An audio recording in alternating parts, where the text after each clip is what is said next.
Welcome, ladies and gentlemen, to the Yu-Gi-Oh! Gallery. My name is Nuke, and this is Craft of the Cards. This is a series fundamentally focused on grading the art of Yu-Gi-Oh! Cards, looking at the aesthetics of the art, how well it syncs up to the effect, and how it relates to the card name. We work through the cards in alphabetical order, starting at a random point, which in this case was U. We grade the cards out of 5, with 5 being an excellent card in terms of artwork and theming, and 1 being a waste of cardboard and man-hours. This time, we'll be taking a look at Volcanics, an archetype only slightly less self-loathing and explosive than Fire Kings. Used prominently in the anime by Axel Brody, a man whose dual disc was a gun that also fired cards. And people say Ford kids can't deal with weapons. The main theme of the deck is loading different monsters into Blaze Accelerator, or Tri-Blaze Accelerator, and then firing them out at your opponent to cause burn damage and destroy their monsters. It's a really nice concept for the archetype overall, and one that works wonders paired with a military backstory and look of Brody. So, without further ado, let's get to these suicidal volcano insect monsters and take a closer look at Volcanics. Their first monster, being launched out of a cannon at high speeds, is Volcano Shell. The explosion in the background and the line work all do well to communicate the motion present in the card. We can actually see the point of origin of the explosion as the explosion degenerates, and we can see the trail of fire that the shell makes as it travels through the air. I like the design of Shell itself. The streamlined body and pointed head make it look vaguely like an organic bullet, and the spindly arms and legs make sense given its weak stats. The name has some nice wordplay as well. It's both a shell in the artillery sense that it's being fired from a cannon, and the fact that it is the exoskeleton, or shell, of a monster. While I feel like the effect of the card could have been a bit more thematic, maybe when sent to the graveyard, burn your opponent for extra damage, the recovery ability is probably more important to assist their playstyle. In the end, some pretty nice art paired with a not very thematic, but fine enough effect means that this gets a 3 out of 5. Their next monster, in the upgraded version of Volcanic Shell, is Volcano Scattershot. Appropriately enough, it has 3 heads, and while the snout of the monster is generally shorter, I think that it fits pretty well. I like that there seems to be something inhabiting the shell this time as well, and it isn't just the casing of a monster, but the monster itself that is being fired out of the cannon. The background and fire, while being similar to the last card though, don't really give me a sense of motion, as this doesn't seem to be fired out of anything, which would explain the motion lines and the fact that this thing is on fire. The effect is really nice, much more so than the last one, allowing for burn damage, making sense. It is a fire pyro monster, and if it was fired out of Blaze Accelerator, you can send 2 more in order to nuke the entire field, synchronizing very nicely with the name, being a wide-range shotgun sort of deal. In the end, a really nice effect combined with mostly good art gets this 4 out of 5. Their next card is Volcano Counter, and the art on this is not great. It deviates from the idea of a black-shelled volcanic critter, even though the effect and attack value would suggest that it would be fired out of Blaze Accelerator nonetheless. It is possible that this is a matured form of the shell and that it changes color as it grows, but as we can see in later cards, the boss monsters still have black shells of the original monsters like Shell and Scattershot. Then again, considering what shows up in other cards, I have a small theory for that. While I'm not averse to the flames that goes around its mouth and legs, I just wish that they kept the segmented insect-like design instead of going for a more dog-like design. It honestly offers more than a little dissonance with the overall theme of the archetype, and I'm not a huge fan of it in the end. I'm not really sure in the end. While the flame background is interesting with a faint heat haze, it doesn't really do much to save the card. The effect is good enough and matches with the name spectacularly, allowing you to counter battle damage you've taken and burn from beyond the grave for a bit of extra damage. In the end, though, the art is extremely disappointing and doesn't match with the rest of the archetype in terms of cohesiveness and how it looks. So in the end, with some disappointing art and a good effect, this just scrapes a 3 out of 5. The next card is weird as well, but mostly as a whole instead of as a sum of its component parts. Volcano Blaster is a card whose effect would work better upon summon or on the destruction of an opponent's monster, whose name should have been different, possibly Volcanic Reload or something similar. The art is fine enough, and the design presents some interesting elements, the revolver wheel in the back firing out a gout of flame, and the fact that this is a piece of hardware reflected in the army green paint scheme, which matches that of the original Blaze Accelerator. Problem is, I have no idea why this has to be destroyed in order to put monsters on the top of your deck. It holds no relevancy with a name. Ideally, this thing should act as a second Blaze Accelerator, given how it looks, and it just confuses me. Given the whole revolver wheel it has stapled to the back, it should be able to reload your deck upon the destruction of an opponent's monster. This card is disappointing for the lack of relevance in the effect, and honestly, the art doesn't blow me away to any great degree, so in the end, for the missed opportunities more than anything else, this gets a 2 out of 5. Next up on the docket is Volcano Slicer, a card which once again lacks the black color scheme that one would expect from volcanic monsters, given the design of both Shell and Scattershot. It is better than Counter though, mostly because it keeps the insect-like design, and there is some truck to the found the idea that it is indeed a matured form of Volcanic Shell. The theory I mentioned earlier now comes into play somewhat. If you look very closely at the art for the card, you can see that at the joints, it has some form of exposed underskeleton, which seems to be black with magma veins running through it. This could mean that the life cycle of the shell goes from something like the original monster to something like Slicer, where a beige shell grows over the first as the internal magma breaks it up, and then it grows into something like the boss monsters, it sheds off its beige shell again, but in a giant volcanic explosion. That theory still has some issues with it, given especially that the exposed flesh of the later boss monsters like Doomfire looks red, but it's the best I can really come up with to maybe explain it. Beyond that, the effect matches well with the art, but not the name, considering that the burn effect matches well with the flaming hairball being coughed out of its mouth, but the name would suggest a sort of piercing effect of some kind. The eddies and swirls on the background and the impact lines all do well into lending this a sense of purpose and weight, but in general the backgrounds for GX art were never particularly amazing in any sense, so this again gets a 3 out of 5. Some decently good art all around and a fine effect that matches well enough in the end with the art. One of the more interesting volcanic monsters is Volcano Rocket, with a pretty interesting design overall that seems to evoke a bony pterodactyl more than anything else. It looks streamlined and deadly enough, with the classic GX edginess present in its design. I do like how they fixed the wings on the card instead of making them look movable, and the elongated head spine work well together to make it look like an actual missile or rocket, with the wings and spine acting as fins. The background works well, the increased explosion behind it and the trail of fire coming out alongside it makes it look like it's being launched onto the card, trailing fire and debris behind it in a grand inferno. The colors are clean and nice, with the wings catching the light of the explosion behind it, though it doesn't exactly look like skin becoming translucent, more along the lines of cloth catching the light. But the effect disappoints me though, not really causing a massive explosion upon being fired out of a card, merely it being a way to fetch the original from the deck. Art-wise, this would have gotten a 3 out of 5. It does just enough to hit that upper tier of cards, but the effect is totally disconnected from any theming the card may have had, so that ends up bringing it down to a 2 out of 5 in the end.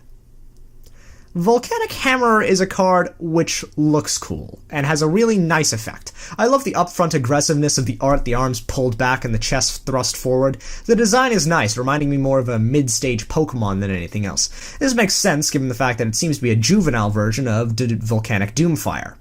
Again, not a fan of the beige shell, but my previous theory it holds some water, with the beige shell cracking open even more to reveal the magma-laced flesh underneath. Regardless, while I think something was needed to break up the black, the beige color just seems off to me, like bad office carpeting. The effect is pretty nice though, the burn effect being fairly standard, with the burning souls of the monster in the graveyard being represented by the flames grasped in its hands. It's a nice card, and in the end, just manages to get a 3 out of 5.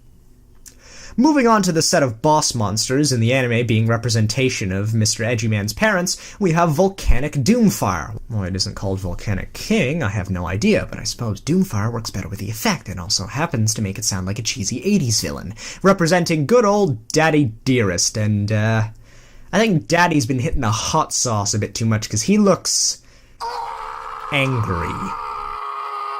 In all seriousness, this is one of the best cards out there for representing GX's aggressive edginess in terms of art design. From the excessive use of spikes to the hard-edged nature of many of the appendages, this card is amazingly stupid, and I love it for that all the more. Everything about this card screams aggression, from the fire burning in its maw to the flame hair that extends from the giant black metal V on its head. The bulbous nature of the flames around the base of the V are also pretty cool, lending him a nice contrast between the relatively organic style of the flames and and the industrial look of the maw. One element of the design I'll happily critique, though, is the hands, mostly because they seem to be 4 red chopsticks nailed together on an arm stump in order to form literally the most useless set of hands in the history of humankind. There's no real way to go about it. They look stupid and off. They match with no element of the other design, and honestly, a set of regular claws would have made this look much more short-set and powerful. In the end, the color scheme is nice, with the black and dark red contrasting well with each other, but the background's kind of boring in the end, lacking a lot of the pizzazz that would have really tied the card together.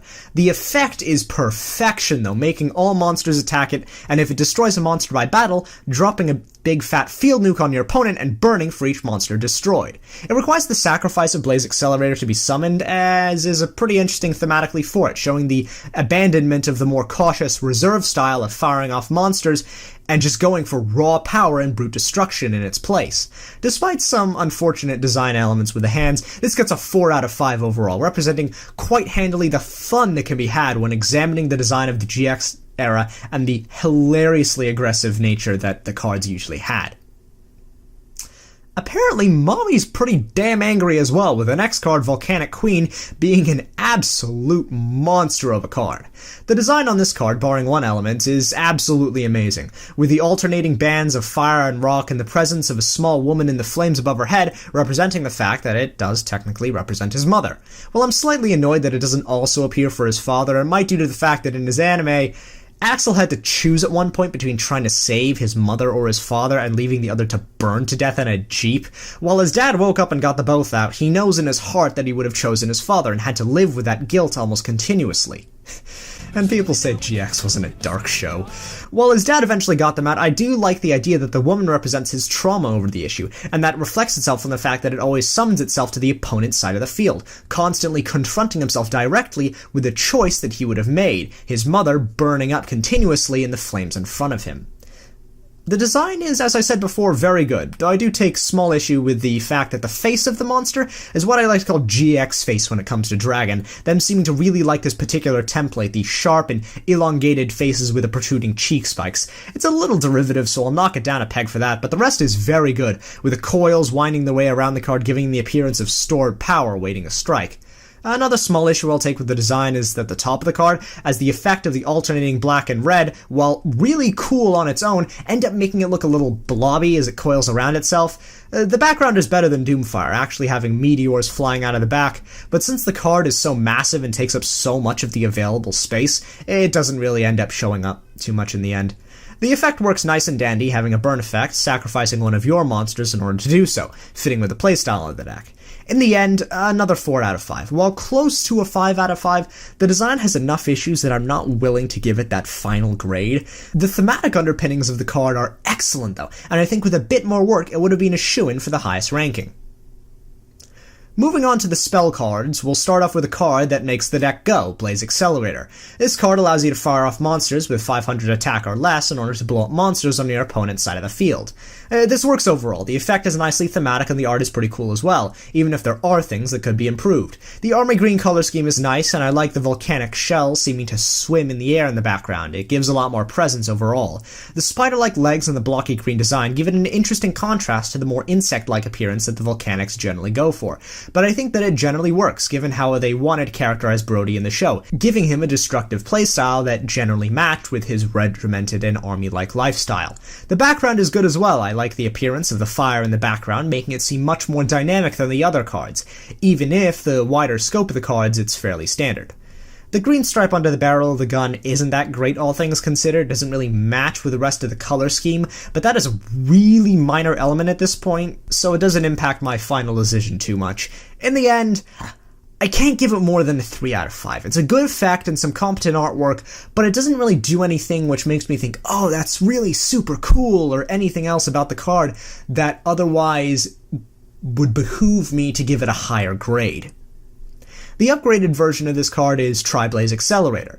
It looks somewhat disappointing actually, ditching the army green color scheme for a more boring white one, and lacks the flame-like background that made the other one much more interesting.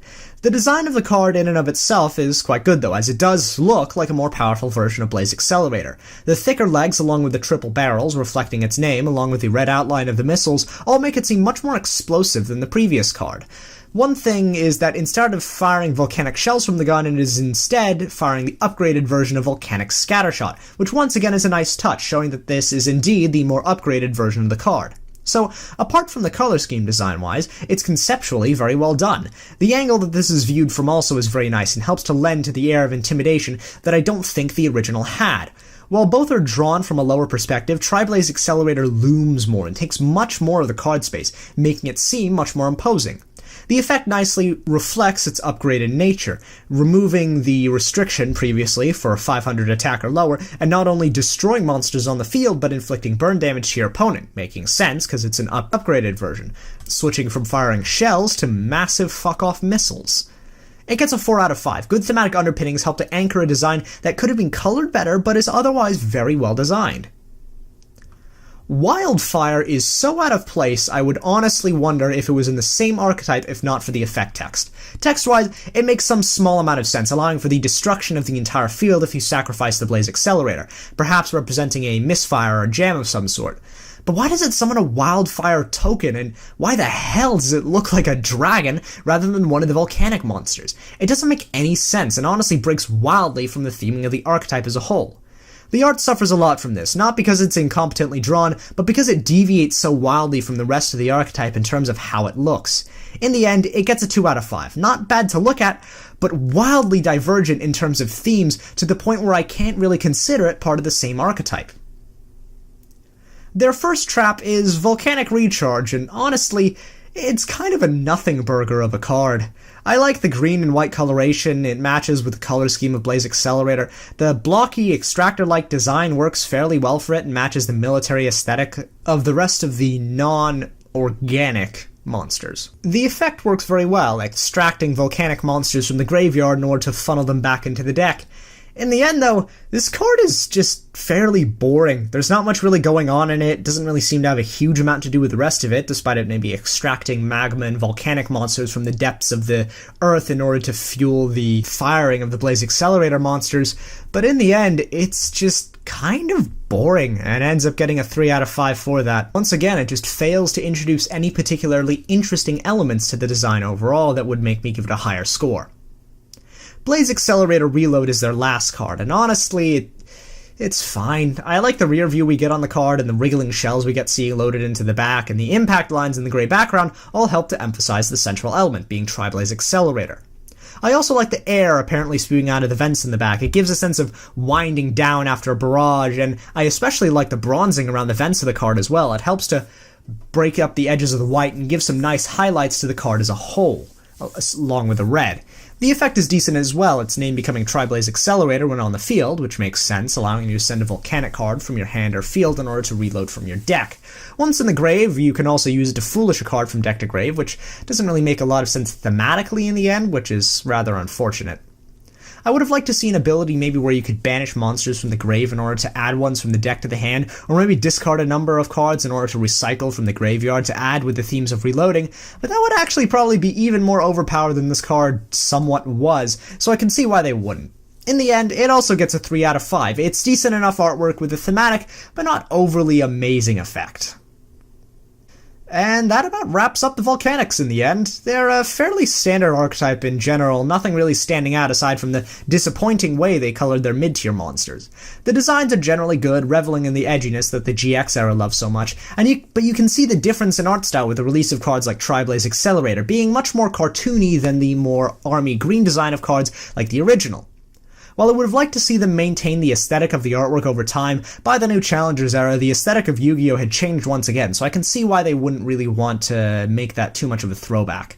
My card of the archetype has to be Volcanic Queen, especially with its thematic relation to Brody's backstory, and the general badass design of the card in general. This archetype overall can get more than a 3 out of 5. While there are legitimately good cards in the pool, subpar designs and colorations on the rest of the cards bring it down a tad, just enough that it falls into the average category.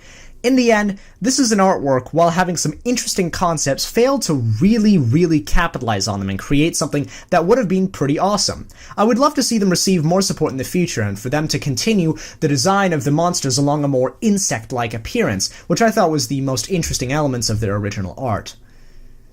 And so, without further ado, thank you very much for watching the video. Please make sure to like, subscribe, and click that notification bell to get updates on all my future videos, and in the end, this'll be Nuke, signing out.